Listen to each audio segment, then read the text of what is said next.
This presentation is in 6 parts. First, we'll look at the importance of food safety.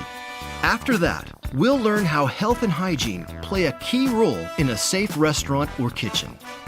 Next, we'll discuss temperature control, cross-contamination, cleaning and sanitizing, and the food safety defenses you can start using today to protect the public. Finally, we'll break it all down with what we call the Food Workers Top 10. Let's get started. Welcome. Today we're here to discuss food safety. We'll cover essential elements that food workers need to know in order to keep food and their customers safe. We'll demonstrate vital techniques and even speak with some industry experts about proper food handling and why it's important.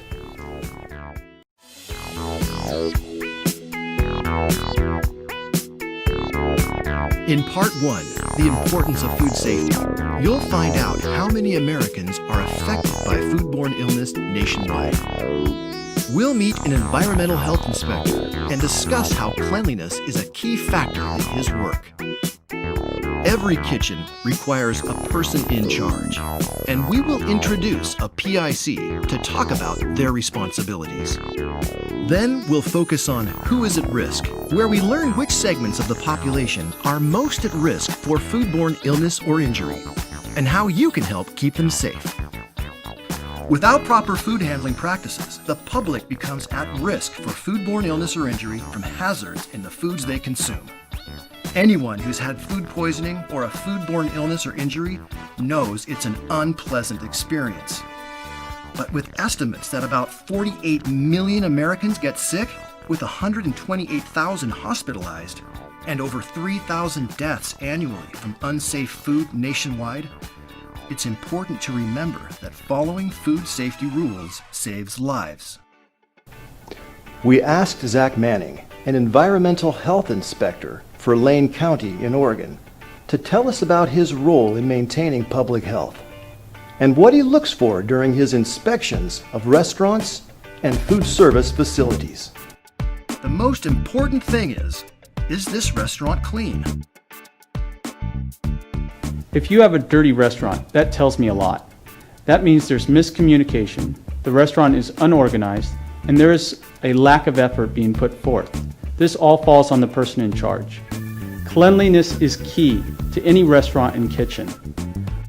A dirty, disorganized kitchen is less likely to be following good food safety practices.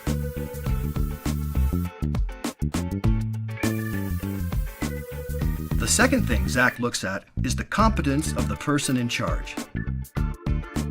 A person in charge that is competent and knowledgeable is required in all restaurants at all times. If I do not have a knowledgeable PIC, it makes my job very challenging ensuring food safety. A person in charge, or PIC, must be on the premises during all hours of operation and must know the food code and procedures used in the establishment. They should be able to answer all employee questions regarding food safety and provide training on how to perform jobs correctly. As the person in charge, I'm responsible for all the food safety and sanitation in the department. I'm responsible for all the food that comes in, as well as all the meals that go out. Food safety is everyone's business. If the public feels unsafe, the entire industry suffers. The general public needs to have trust that the establishments they patronize follow the basic food safety guidelines. But no matter what precautions are taken to ensure their safety, certain segments of the population are still more prone to becoming sick or experiencing worse than normal symptoms from foodborne illness. It's easy to remember how to identify highly susceptible populations by using the acronym YOPI. The Y stands for children younger than 5 years old. O is for older than 65 years of age. P is for pregnant women. And I stands for those that are immune compromised, meaning having a serious illness like cancer, HIV, diabetes, or other conditions, as well as those prescribed certain medications. Our compliance rules are really geared towards the susceptible populations, so by following basic food safety rules, we can mitigate any negative impact on those people at risk. Because of people in the YOPI category, extra caution needs to be exercised when dealing with undercooked meats, raw oysters, undercooked eggs, sprouts, as well as unpasteurized milk or juices. Before we move on to part 2, let's recap some facts about the importance of food safety. In the U.S., there's an estimated 48 million cases of foodborne illness or injury, resulting in over 3,000 deaths annually. What is the most important factor in food safety? Cleanliness, according to our environmental health inspector, because an unclean restaurant or kitchen is often a sign of larger potential health hazards. A person in charge is required at all times to ensure proper food handling practices are being followed. We learned the acronym YOPI. That stands for young, old, pregnant, or immune compromised, and helps us remember the types of people who are most at risk for foodborne illness or injury. Finally, we listed some foods that require extra caution due to people in the YOPI category, including meats, oysters, eggs, sprouts, and unpasteurized juices.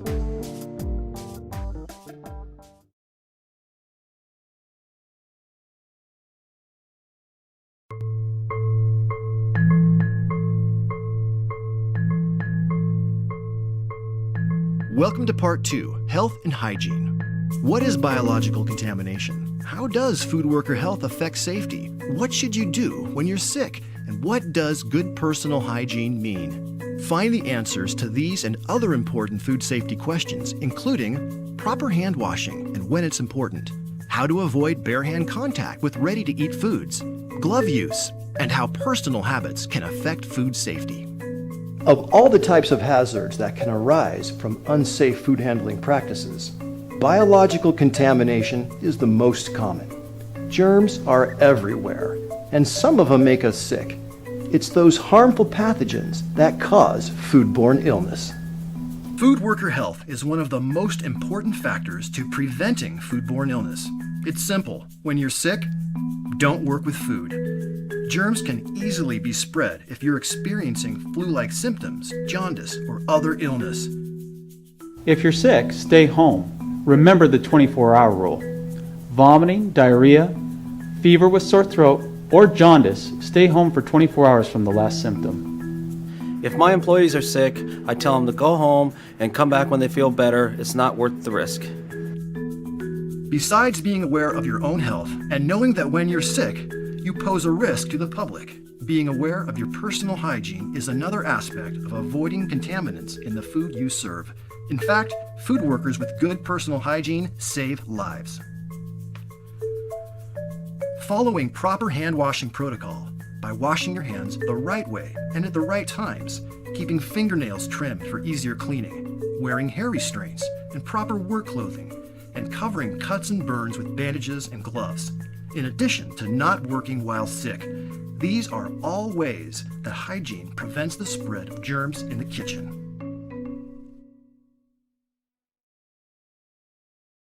Hand washing is something we all learned at a very young age. But if you want to work as a food handler, it's important to relearn this task in the proper way that complies with the health department guidelines. But first, let's review when it's important to wash up. Wash your hands throughout the day, even when hands look clean, to keep germs off your body and the food you prepare. Always wash before you begin food preparation, or if you've been contaminated by exposure to potential germs. Contamination can be caused by using the bathroom, touching one's face or nose, handling raw meat, fish, or poultry, sneezing, coughing, or blowing one's nose, handling garbage or dirty dishes, handling animals or using chemicals, or after taking a break, eating, or smoking. If you aren't sure if a wash is necessary, wash anyway, just to be safe. Proper hand washing is a 6-step process that requires a hand washing sink with hot and cold running water, soap, and paper towels or other single-use drying method.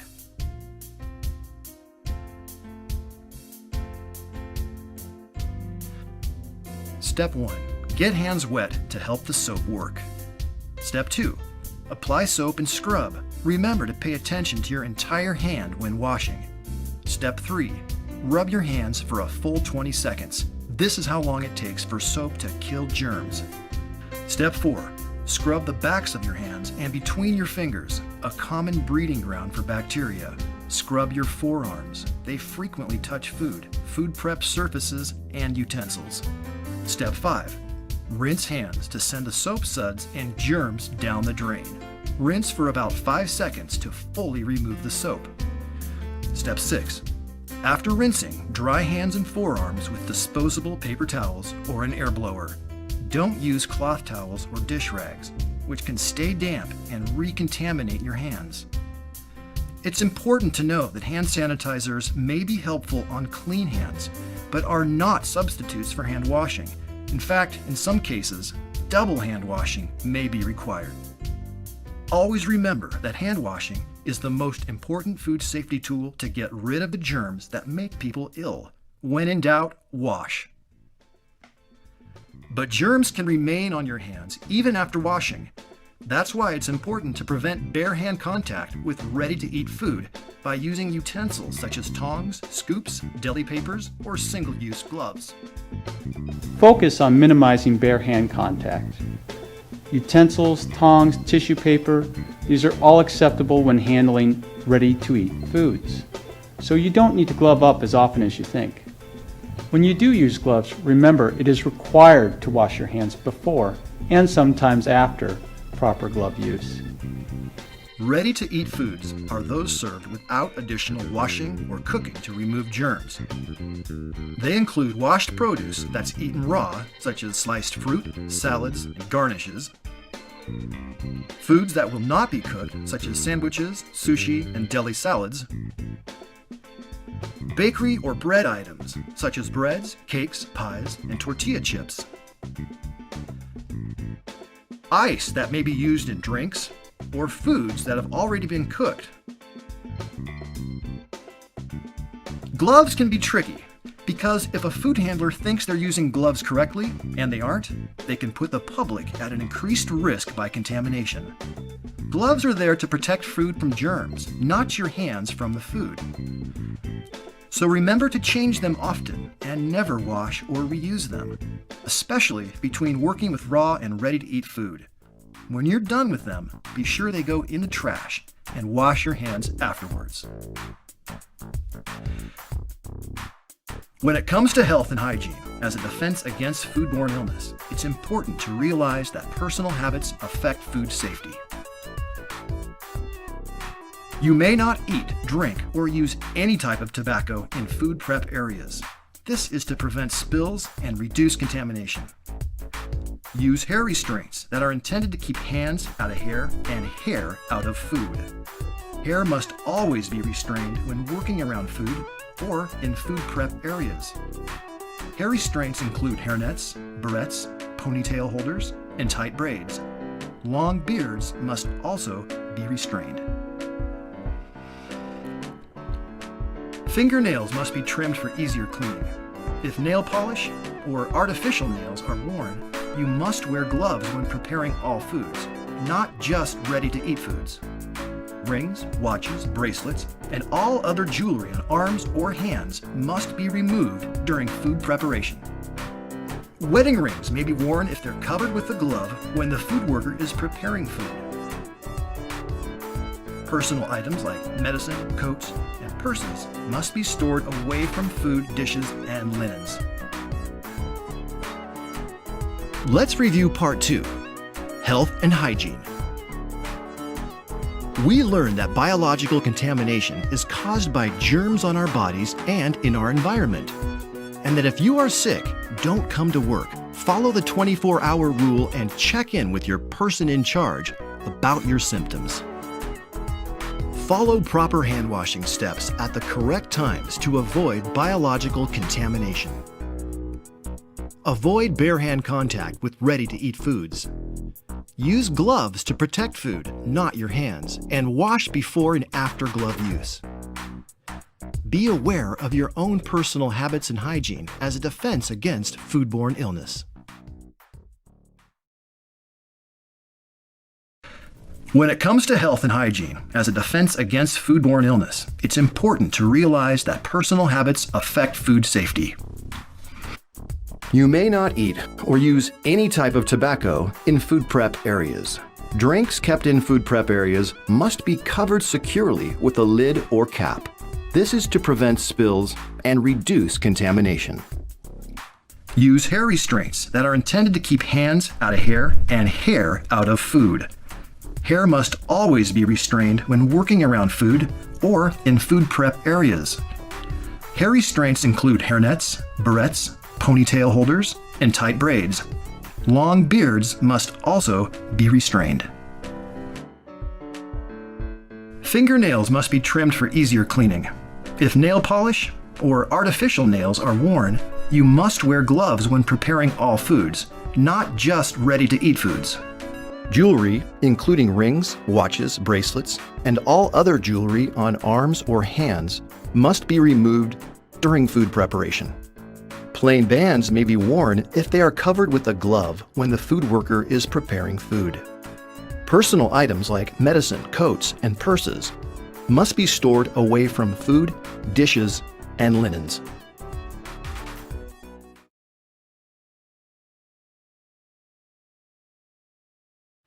In the next segment, we'll explain temperature control, including the danger zone, hot and cold holding, proper cooking temperatures, thawing, and cooling food.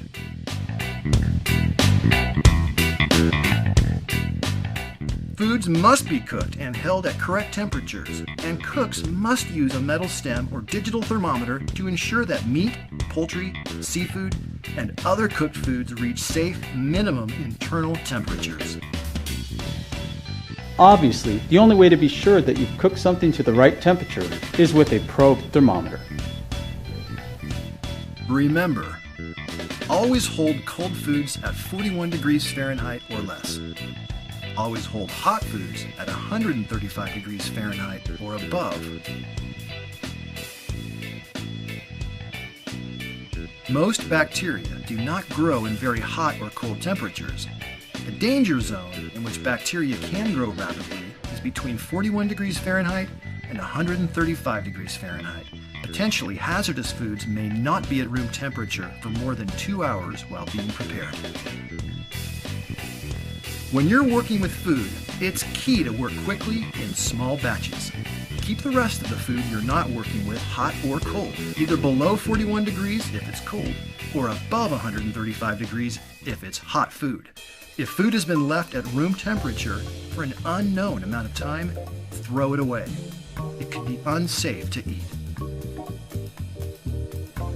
Keeping hot foods hot, also known as hot holding, is important because cooking in itself does not kill all bacteria, and bacteria resumes growth if foods are allowed to drop into the temperature danger zone. To ensure temperature safety, steam tables, soup warmers, and other hot holding units must be turned on and heated up before hot food is put into them. Use thermometers to check the temperature of the food, and be sure to cover pans and stir food often to distribute heat evenly. And remember to never mix cold foods with cooked foods. Temperature control is a strong defense against foodborne illness and injury, and cooking meats is no exception. The guidelines for cooking meat are crucial to keeping customers healthy. Know the proper cooking temperatures for each type of meat, and check your temperatures with the appropriate thermometer. But depending on the type of meat you're serving, safe temperatures can vary. Temperature control is also vital when it comes to handling cold foods. When practicing cold holding, always be mindful of the danger zone and keep cold foods at 41 degrees Fahrenheit or colder.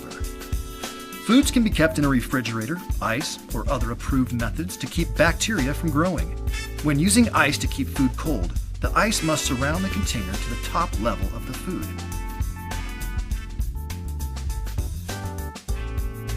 When you're thawing food, it's time to think about the danger zone again. Which would be any time the food is above 41 degrees. Acceptable methods of safely thawing frozen foods include: in the refrigerator, put frozen foods in the refrigerator until thawed. This is the slowest and safest method.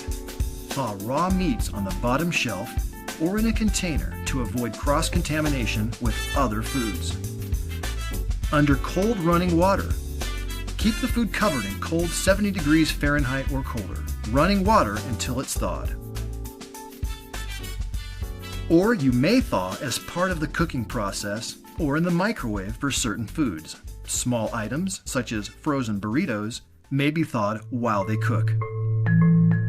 In addition to hot and cold holding, proper cooking temperature, and the correct thawing techniques, special care must be taken when cooling unserved leftovers or storing freshly cooked food, because bacteria can form quickly as food transitions through the temperature danger zone.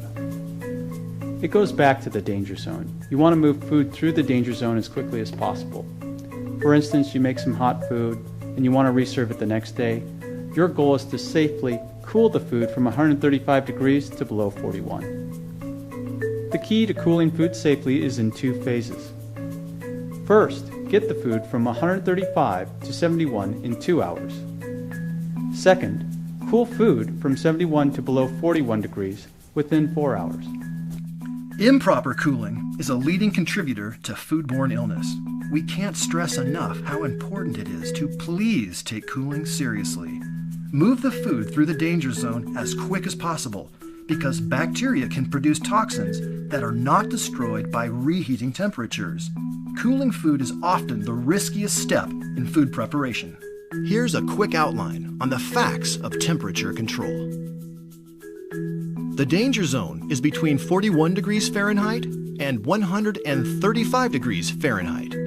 Food must not remain in the danger zone for longer than 2 hours. Hold cold foods at 41 degrees Fahrenheit or less. Hold hot foods at 135 degrees Fahrenheit or higher.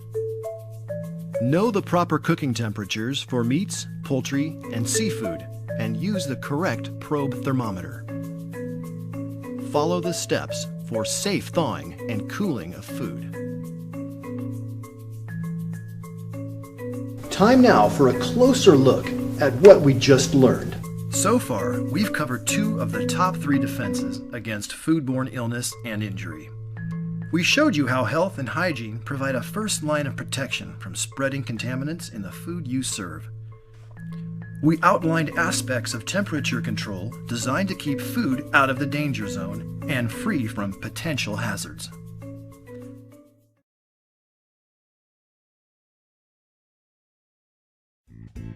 In Part 4, Preventing Cross-Contamination, you'll learn its causes and how to avoid this potentially dangerous problem.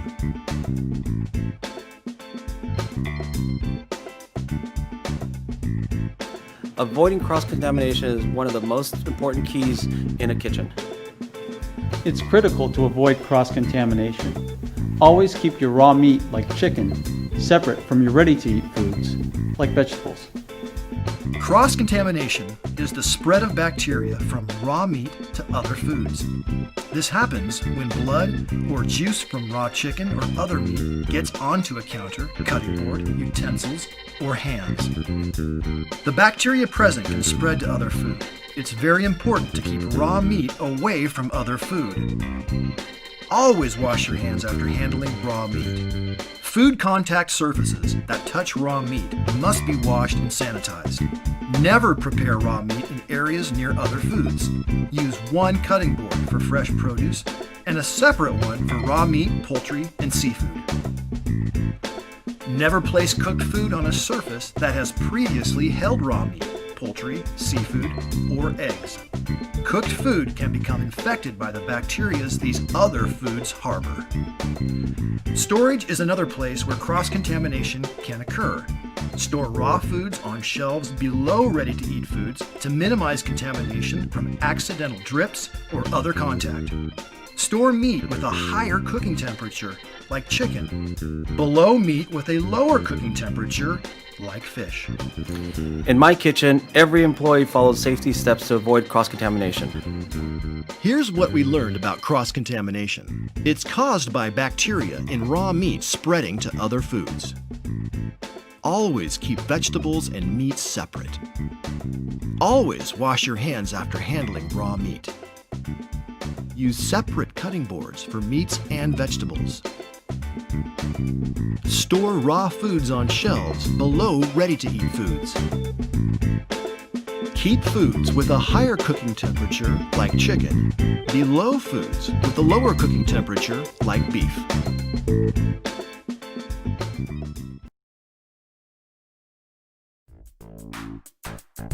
Now that you know how to avoid cross-contamination, let's take a closer look at cleaning and sanitizing in Part 5. Some crucial points in this segment include the difference between cleaning and sanitizing and why it's important, washing dishes by hand and using a commercial dishwasher. Cleaning and sanitizing are not the same. Cleaning uses soap and water to remove dirt and food from surfaces, while sanitizing uses chemicals or heat to kill germs. Remember that surfaces that look clean may still have germs that you cannot see.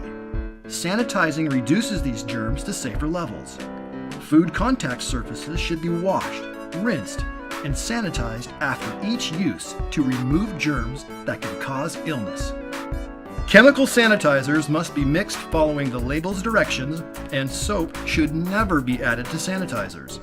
Use test strips to make sure the sanitizer is not too strong or too weak. Change the sanitizing solution often because grease, dirt, and food particles make the sanitizer less effective. Store wiping cloths in clean sanitizer.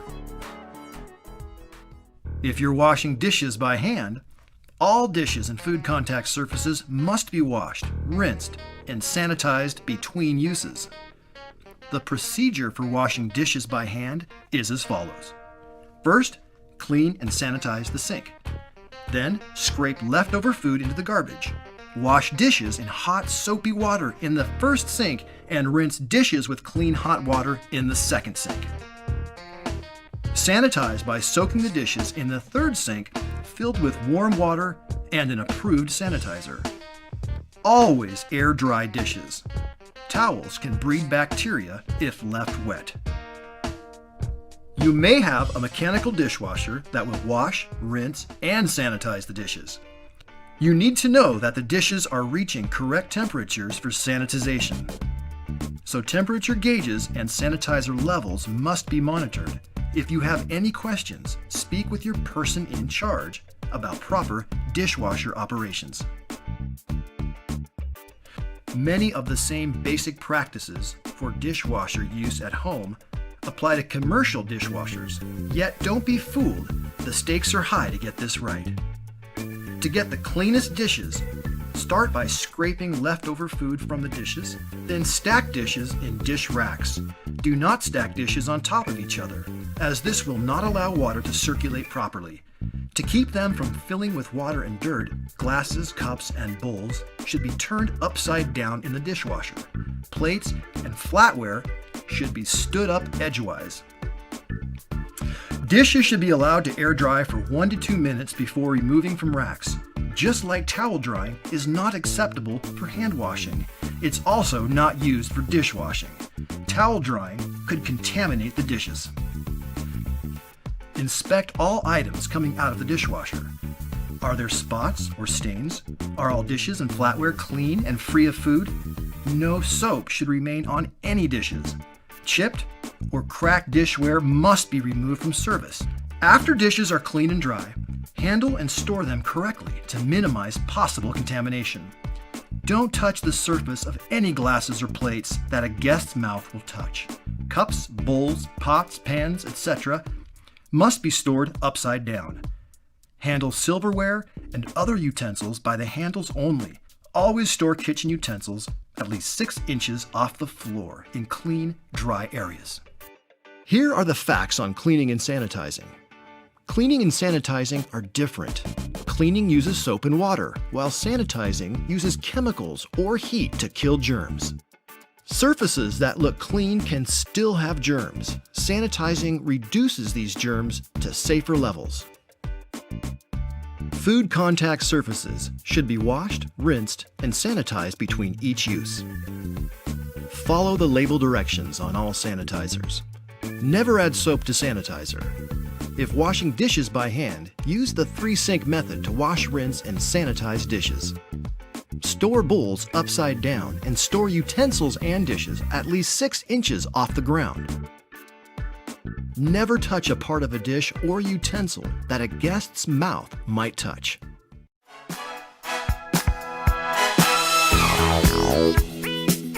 As we near the end of our presentation, let's review what we've learned with what we consider to be the key points to safe food handling, known as the Food Workers Top 10. First off, only work if you're healthy. If you're sick, don't work with food. Second, wash your hands thoroughly and often.